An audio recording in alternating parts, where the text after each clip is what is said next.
Hello, this is Chris Carter. I'm the author of The Crucifix Killer, which is out in paperback this March 2010. The Crucifix Killer is the story. It starts with a body being found in the Los Angeles National Forest. A few years ago, a killer who the press called the Crucifix Killer. He terrorized Los Angeles with a series of 7 very gruesome and sadistic murders. But this killer, the Crucifix Killer, he has been caught, and he was sentenced to death by lethal injection, and the sentence was carried out. So a year later is when this body is found. Detective Robert Hunter, which was the detective who took care of the first case, is called back into the investigation. Robert, he is like he was a whiz kid when he was young, very high IQ, and that was discovered at a very young age. So he got sent to a special school for gifted people, but he moved through the years very fast. He skipped a few years, and he went to university, skipped a few years there as well. And at the end, when he graduates and gets his PhD in criminal behavior psychology, he's only 23. But what happens with Hunter is that he decided that just delving into the minds of criminals wasn't enough for him. He wanted more than that. He wanted to catch them. He wanted to go after them. So instead of going to the most common route, which would be a criminal profiler working for the FBI, he actually decides to join the LAPD. And he works really hard. He moves through the ranks and becomes a detective. And he, in the LAPD, there are loads of divisions, and he works for the Robbery Homicide Division. And inside the Robbery Homicide Division, there's another section, which is called the Homicide Special Section, which was created to deal exclusively with serial, high-profile homicides that require extensive investigative time and expertise. And he is one of the few detectives that is part of the Robbery Homicide Division. Well, I decided to write crime thrillers.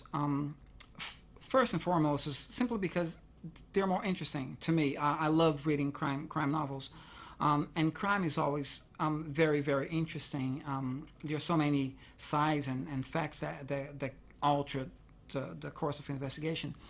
And obviously, that combined with I graduated in criminal behavior psychology myself, so my knowledge, because during my years in the university, I interviewed a lot of criminals, a lot of people that had been convicted for first-degree murders, and you hear so many stories, and I always thought, wow, one day I can actually write a book, not a real book telling these people's stories, but just a fictional book.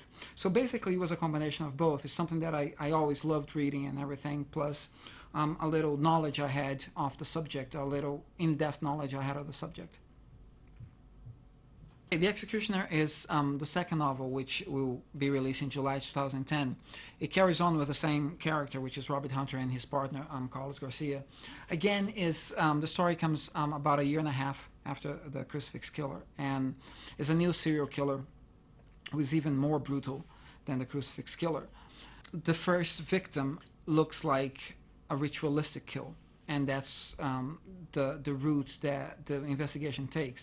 As the second victim appears, or more bodies starts appearing, they find out that the ritual side of the first murder doesn't reappear on the second one or on the third one.